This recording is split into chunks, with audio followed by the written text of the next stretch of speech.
Our next presenter is Gard Jameson. Gard Jameson's been reading the Urantia books since 1972. He's been leading a study group in Las Vegas, which is now a Zoom study group, since 1985. He currently serves as a trustee at Urantia Foundation. He's the head of the education committee for Urantia Foundation, and he's married to Dr. Florence Jameson. And together they have two daughters, Julia and MJ. Gard, take it away. Chris, thank you so much. And thank you for, again, you, Jeannie, and your team hosting this global event. This is truly historic, what we've done, what you've done this year. And I have nothing but gratitude for you and your team. We truly are experiencing ourselves as a global family, which is extraordinary. So in some fashion, this pandemic has really raised our awareness of the global nature of this revelation. So thank you. So welcome everyone, and welcome to, again, this season where we get to celebrate the life of our master, our elder brother, our dearest friend, Jesus. And these are extraordinary times, and I believe the angels are hard at work.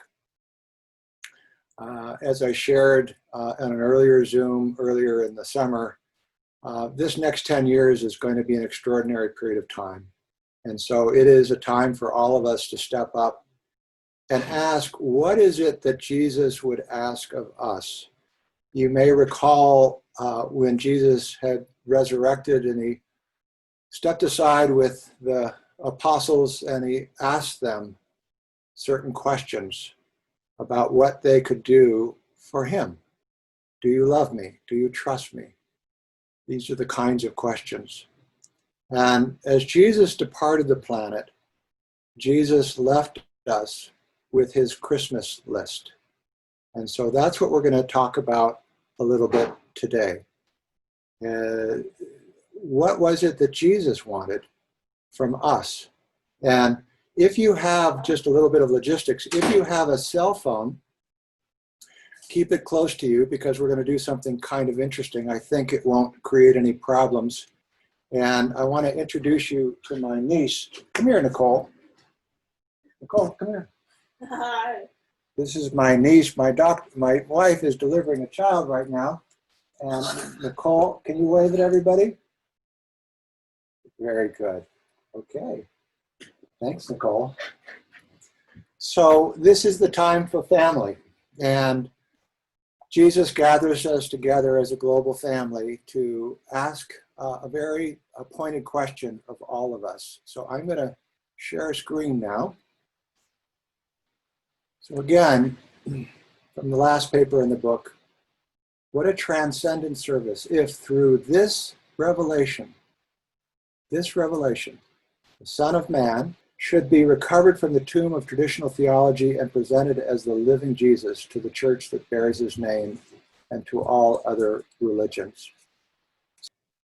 And what I've learned in the last 40 or 50 years is that there is a powerful quality of compassion, of wisdom in that stillness.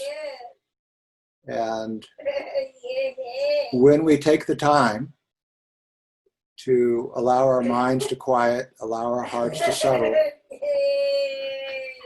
that's my little Nicole. Nicole. She is a delight. She's 31 years old, and her mother died of non-Hodgkin's lymphoma back in '95, and her father died a few years ago, so Florence and I are guardians.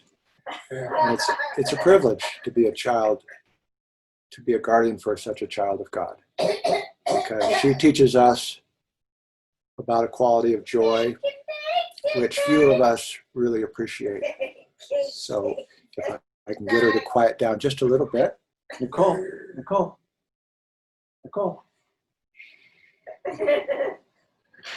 Okay, so I'm sorry about that. But I was told by David Kenner many years ago that production values don't matter a lot if you've got a good community behind you, and I know I do here. So I'm going to share a screen again. And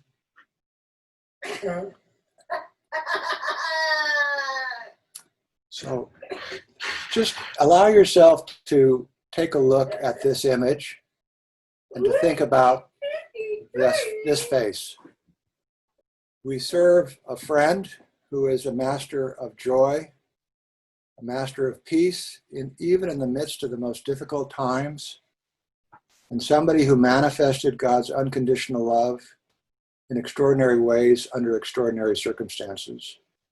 And so he gives us an image of what is possible even in this moment of difficulty. I was really pleased with Alice yesterday when she was talking about the planet and about other faith traditions.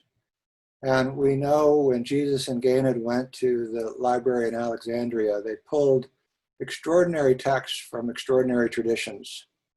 And Ganid and we learn that truth is, if you will, everywhere around us. So part of our adventure as we move into the world of this revelation is to be able to speak to the audiences that we are engaging.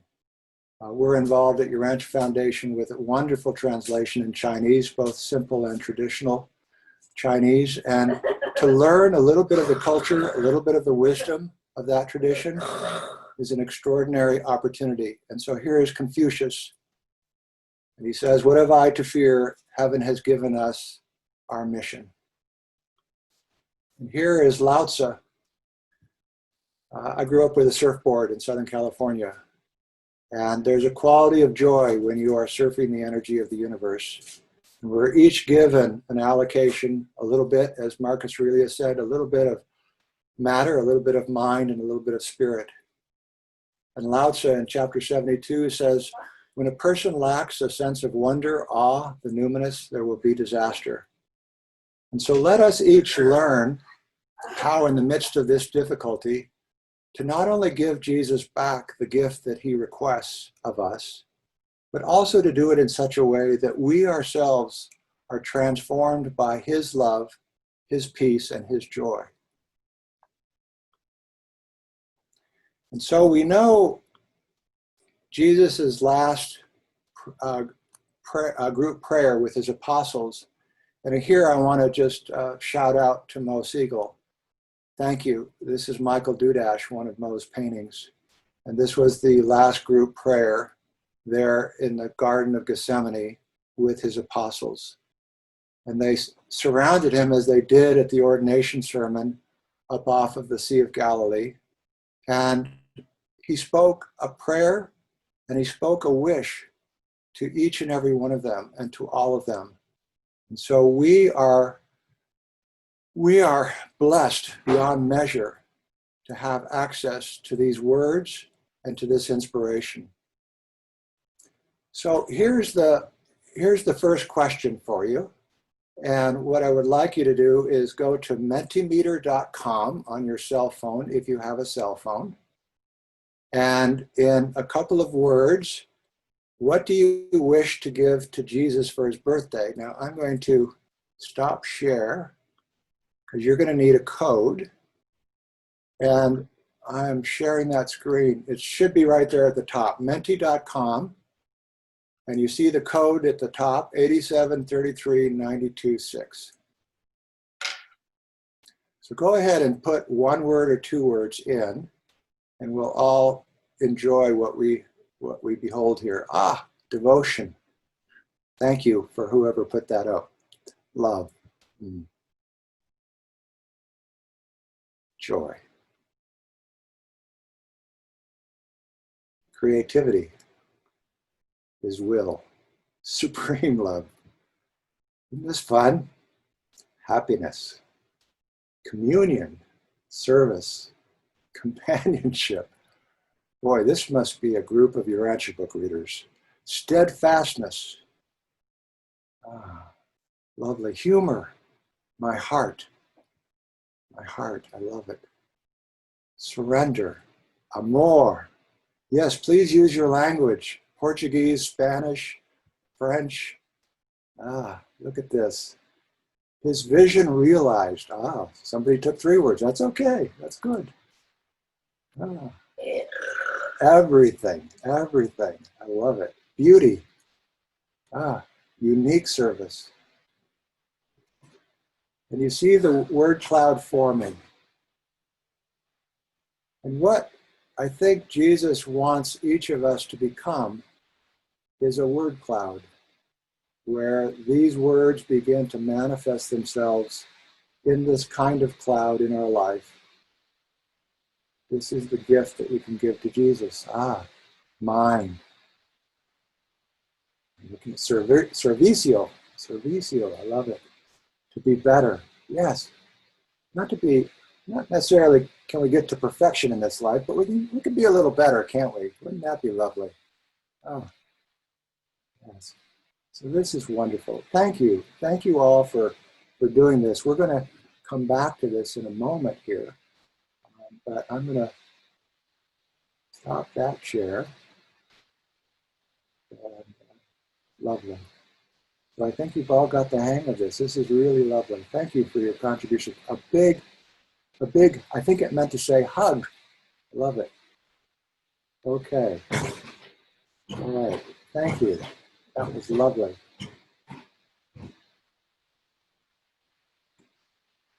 And so here is Jesus' birthday request.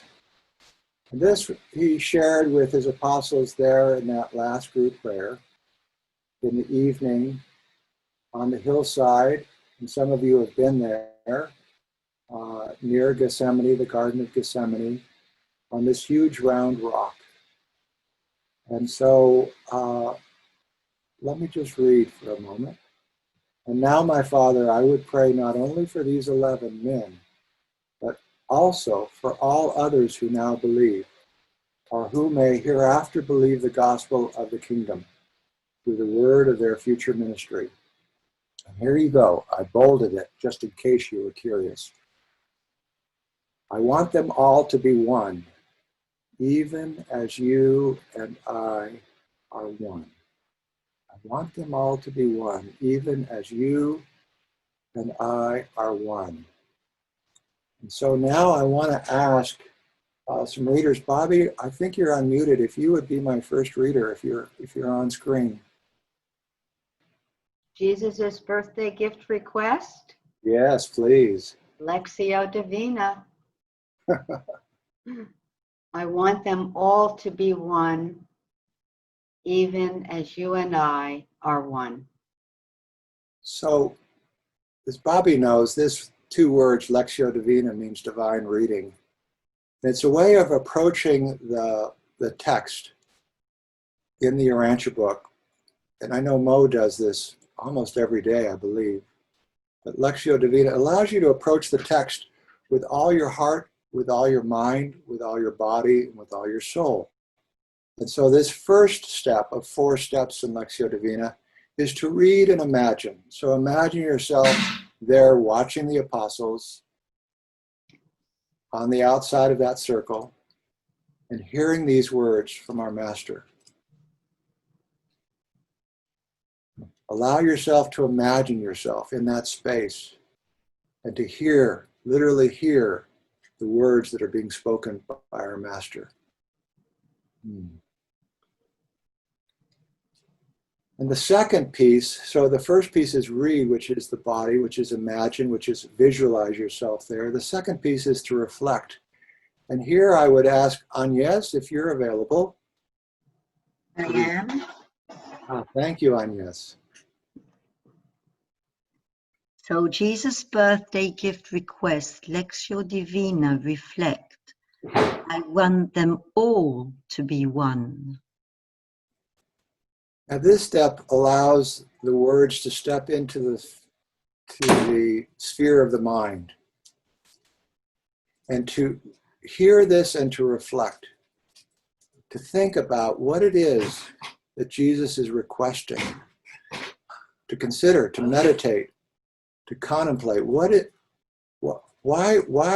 did he say this? What is it that Jesus is getting at here? To be one.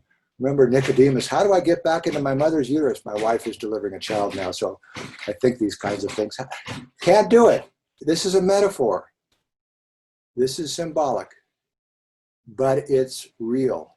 It's the most real thing that we can give to Jesus. So to reflect, please just reflect on this for a moment. I want them all to be one.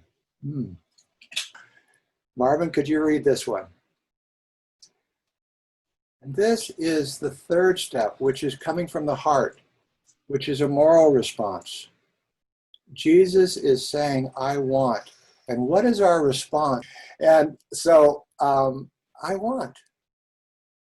So when Jesus says the word, two words, thank you, Marvin, I want. Just to yourself, how do you respond to that from the place of the heart?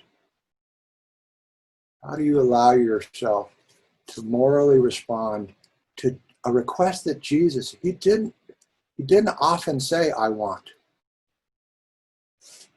But here he says, I want. Here is the creator of the universe. None of us would be here but for Jesus and the creative Mother Spirit. Here we are, and the creator of our universe says, I want. So please just imagine what it is, how your heart responds to Jesus requesting of each of us and all of us something very, very significant. And then, Mo, if you would be willing to read. Jesus' birthday request, Lectio Divina, rests, I want them all to be one, even as you and I are one. Hey! Thank you, Mo. So resting is the peace of the soul. Again, with all of our heart, mind, body, and soul. Jesus was asked by the young lawyer, what must I do to be saved? And he didn't go through 365 laws. He said it's really kind of simple. I want you to love the Lord your God with all your heart, mind, body, and soul. And I want you to take care of each other. I want you to serve each other. Out of that love that the Father gives each of us, I want you to serve one another. And so here is the birthday request. So now, you're all experts on menti.com. We're going to go back. See there? See all those lovely words? So unity is the big one. Harmony, laughter, servir, all wholeheartedness. Right? So this is the only thing Jesus asks of us. It's the only thing that Jesus asks of us. Love it. So you see how the word cloud is forming here. Again, what we want to begin to ask ourselves is how can I individually, all right, how can I individually, and how can we collectively bring forth what Jesus is asking for? It's a huge request of us, especially in this moment on this planet. But I believe that this moment presents an opportunity, just like we're experiencing here with a global webinar. Thank you, Chris and team. We're experiencing this opportunity to feel ourselves as global community, to feel our unity. And again, that word unity just gets larger and larger, brighter and brighter. Us to be united now at, yep. Devoción, beautiful. Thank you. Muchas gracias. So again, you see what it is being called for. And so let us have courage to move forward with this kind of commitment. And so we're not going to go back to many meter now, but I want to just ask, and you can chat it or you can speak it out. I know we're not letting everybody speak at this point, but maybe Marvin or Bobby or Agnes or anybody that's available to speak. What can I personally do to deliver this gift? Marvin, what can you personally do to deliver this gift? The word conviction has been with me recently. conviction. What does it mean to be full of conviction for the task that Jesus asks us to address? Beautiful, beautiful. And Agnes, what do you think we can personally do to deliver on the gift, the one gift that Jesus wanted? To stay teachable. Stay teachable. Yeah, remaining teachable is because others they teach me a lot. And I think that when in the other presentations, we insisted on the fact that Jesus was always learning from others. How can you serve without knowing who the person is? And so he's teaching us how to serve him. Beautiful, beautiful. And Bobby, my sister Bobby, what can you do? What can I do personally to deliver on this gift? Constant prayerful contemplation to be transformed by the Spirit. Bobby, you are so beautiful. I felt those words coming. And again, you know, we're going to talk in the next hour about education and the future of education.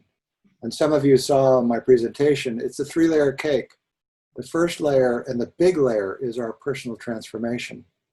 So as Bobby says, if we don't have, as Peter admonished us to have, a daily practice of stillness, of worship, of prayer, of Lectio Divina, however you call it, loving kindness meditation, however you call your practice, if we don't have that firmly, habitually instilled in our daily routine, we're missing something huge in terms of delivering on this personal gift.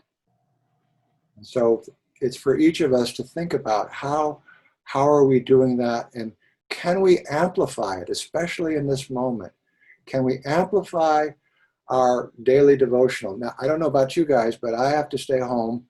My wife had COVID for the last 2 weeks. She's doing much better now. And she's on the other side of it. So I actually got to give her a hug last night, which was thrilling after 14 days, but she's doing better. But in this moment, a lot of us are staying home. We have a lot more time on our hands. And so can you imagine if you took an extra moment of prayer of 20 minutes, 15 minutes of devotional, reading the book, engaging in communion, doing worship, doing some centering prayer, doing something to make that connection firmer. And then allowing that transformation, our personal transformation, to allow us, if you will, to be taught by the revelation. And again, I'm sure many of you are like me after 50 some years of reading this text. I've read the paper 140. Clyde said, read it every month. I didn't quite catch that one, but I've read it over 100 times. And every time I read it, something new. This is the nature of revelation. So we can do this. We have this time, and this is a great time to really amplify that quality of spiritual transformation so that we can understand this revelation. And that's the second layer of the cake. UBIS and UUI and so many great institutions are doing this, helping us to understand the revelation, both in the head and in the heart. Then the third layer is, then how do we carry it to the world? We can't carry it to the world if we don't have a smile on our face. If we don't have a quality of peace about us. If we don't exude, what did Jesus say, 2064? Abounding love. Not just love, but abounding love. Imagine that.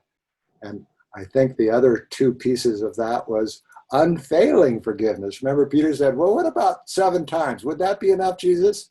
Jesus said, I don't think so. 70 times 7. Abounding love, unfailing forgiveness, and matchless goodwill. So I think we all have a metric on what we can personally do. We can all, at the end of the day, do what we're told by the Jesuits, examine. We can take a look. How is my abounding love? How is my unfailing forgiveness? How is my matchless goodwill today? Because that's the secret sauce. Those are the ingredients of this thing that Jesus is asking for. If that's there in our lives, then we are personally contributing. But if think I've shared this story. A friend of mine, James, he used to come to work and he'd open up his brown bag and pull out a peanut butter sandwich and he'd say, "Peanut butter, huh?" I once said, "Jim, why don't you ask your wife to make you something different?" Jim said, "You leave my wife out of this. I make these sandwiches." And so it is sometimes we're just a little grumpy, especially in the current moment. There's plenty of excuse to be a little grumpy. But could we walk out the door? Could we manifest those qualities? Could we personally deliver on those qualities, thereby personally responding to Jesus's request?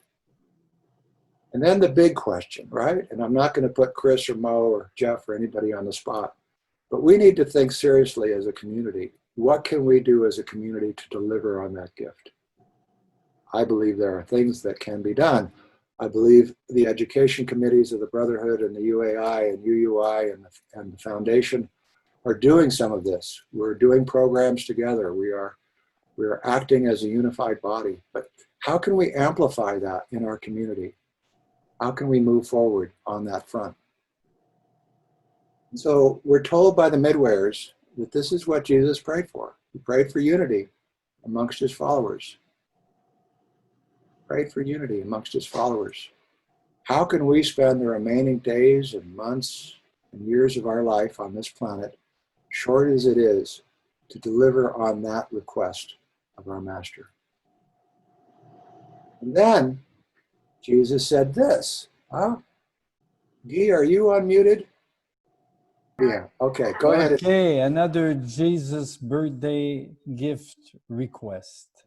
You are in me and I am in you, and I desire that these believers likewise be in us, that both of our spirits indwell them.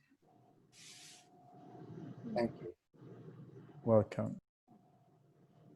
So you are in me, we get that. I am in you.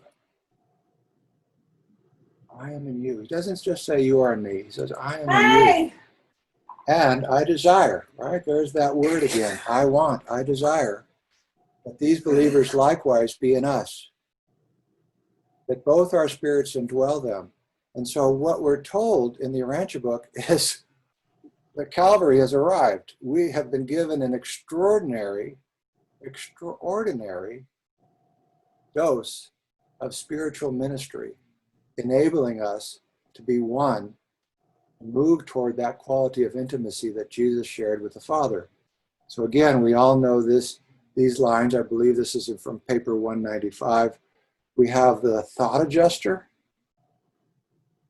Boy, someday we're going to realize what that means. I don't think we have a clue quite yet, but we're going to realize what that means.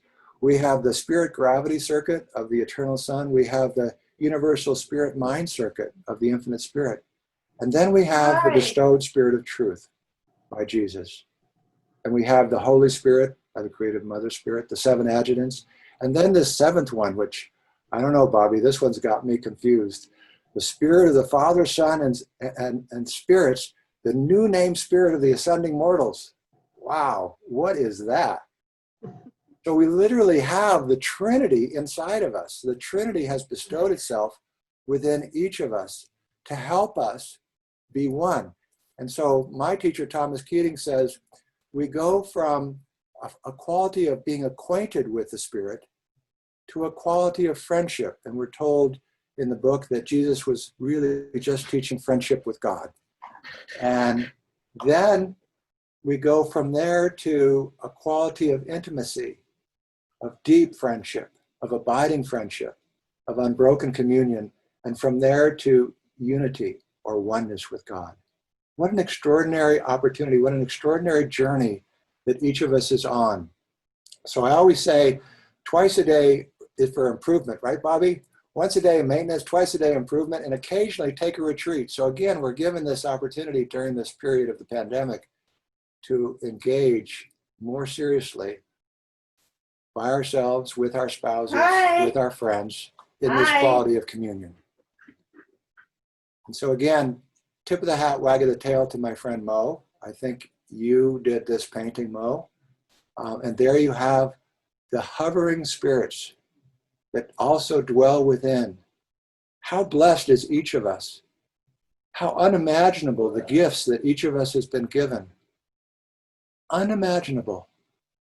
And for us, if you will, to allow that to be amplified, to manifest in the world during this pandemic, this will draw people to the revelation. This is the opportunity we have. My friend, Rabbi Sodendorp from Holland says, this is the holy decade. This is the time where we really need to move, if you will, the needle up. And then in addition to those elements, we're told in the book, the seraphic planetary government, wow. The seraphim and their associate cherubim have much to do with superhuman government of a planet, especially those isolated by rebellion. That would be us. The angels, assisted by the midwares, are supermaterial ministers executing the mandates of the resident governor general and his associates. I can't even read that number. Marvin, what is that number? How many is that? I think the one is a billion, if I'm going to guess. 1,194,393,600 individual angels. And about the same number of cherubim. This is extraordinary to think how many of these angels are with us on the planet right now. And this was as of 1934. And as I've shared before, right, the population, world population was about 2 billion. So literally as many angels, seraphim and cherubim, as there are of us. This is extraordinary. But what we're told is, what do they respect above all else? Bobby, what do they respect on our part? They have to respect our will. I will. So the only limitation is what each of us is willing each day. The level of, as Marvin said, conviction. What's the commitment? Marcus Aurelius had a lovely line in his Meditations. Here's a guy who was emperor of the Rome. He owned everything. He could ask for anything. And what did he do at night? He sat around writing philosophy. But he said in his Meditations, what is your soul called to this day? What is your soul called to this day? That should be a question on each of our minds every day of our life. So it's extraordinary. And why this gift? Why did Jesus ask for this gift? Right? So Agnes, can you read this one? Yes. Thank you. Jesus' birth gift request. If my children are one, as we are one, and if they love one another as I have loved them, all men will then believe that I came forth from you and be willing to receive the revelation of truth and glory which I have made. Wow. Thank you, Agnes. So this is why he requested this, because then we would be willing to receive the revelation of truth and glory. So truth and glory. Agnes, why didn't the midwares just say receive the revelation of truth? Why did they say glory? Why did they add that word? I've come to learn that they don't mince words. They put words in there very carefully. Pourquoi? Why is it truth and glory? Yeah. Okay. Maybe to be glorified in God. Mm-hmm. Yes. So it's an epical revelation, but it's also a personal revelation. So the glorification, the transfiguration is for each of us to will in alliance with God. So this is a revelation that not only comes through a book, it comes through each of us. And that's the glory of the revelation. That's what turned people's heads in that first century Palestine. When they saw these individuals, they saw the quality of abounding love, where they saw the quality of forgiveness, when they saw the extraordinary goodwill that they had toward each other as a community, as individuals. This is the glory of the revelation. And so it is for each of us to manifest that glory during our short time on this little planet. So, again, Michael Dudash, thank you, Mo, for this picture. Here we are around the campfire, and again, Lexio, I'd like you to just close your eyes and just answer the question, are you willing to spend the rest of your life delivering the gift? Close your eyes for just a moment. Thank you. And I'm gonna channel my brother Mo. Mo and I, we call ourselves tethered brothers, but I heard him think not just yes, but hell yes. Absolutely, absolutely. I'm on board. So I thank each and every one of you for your response to that question. And so Jesus said, this world knows very little of you. Can we see that around us? Righteous Father, but I know you, and I have made you known to these believers, and they will make known your name to other generations. And so it is. The Father's name has been made known to us, and we have the privilege of sharing that revelation with every person that we pass by. And so, Bobby, would you read these?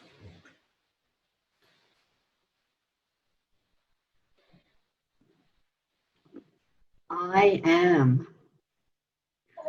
I am the bread of life. I am the living water. I am the light of the world. I am the desire of all ages. I am the open door to eternal salvation. I am the reality of endless life. I am the good shepherd. I am the pathway of infinite perfection. I am the resurrection and the life. I am the secret of eternal survival. I am the way, the truth, and the life. I am the infinite Father of my finite children. I am the true vine. You are the branches. I am the hope of all who know the living truth. I am the living bridge from one world to another, and I am the living link between time and eternity.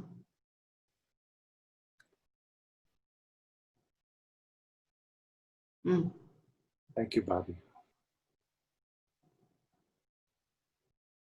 How blessed each of us is to be on this Christmas season, to be near the tree, near the vine, connected to that vine, to be experiencing, if you will, those qualities of joy, of love, of peace, that only Jesus and only the Spirit of our Father can bestow upon each of us.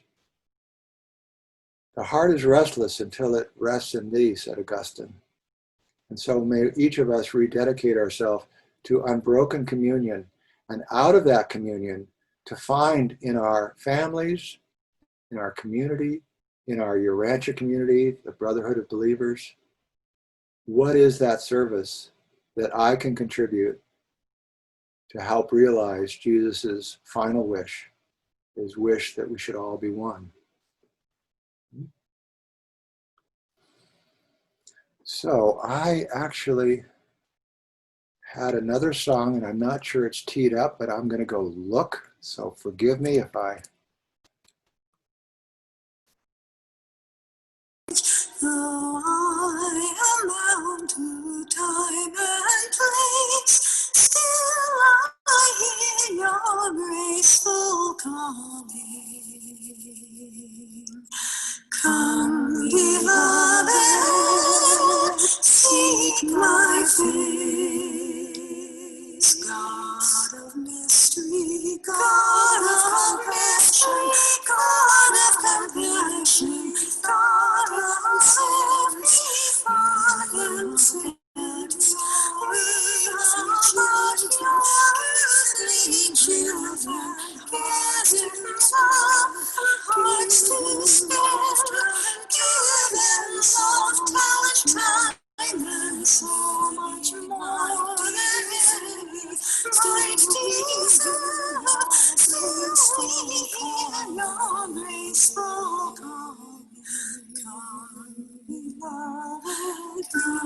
beloved, hear my word. Come, beloved, come, beloved, come, beloved, come, beloved, come, beloved, come, beloved,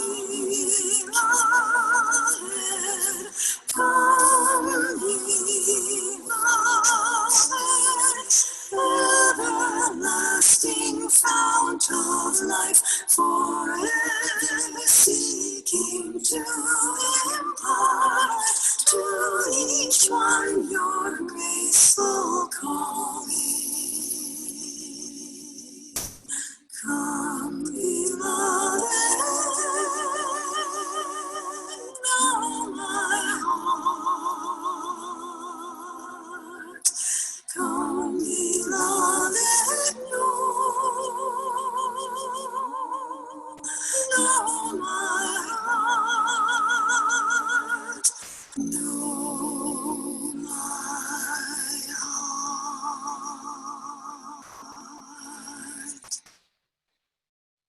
I remember when I was a child, and my mother and father really loved Christmas time. And I would be so excited the night before, and 5, 6 years old. I would wake up at 6 a.m. I would run downstairs, and the lights would be on, and there would be gifts around the tree, and then the family would gather for Christmas breakfast, and we'd have a lovely, lovely morning, just as family. And so I want to say, as lovely as those moments were, this has been lovelier. Jesus said, "This is my family. We are family. And we are privileged to be in service to this revelation." So again, given the needs of this planet, I pray that each of you discover that amazing gift that is uniquely yours, that only you can contribute to the Supreme, and that each of us would support you in manifesting that gift.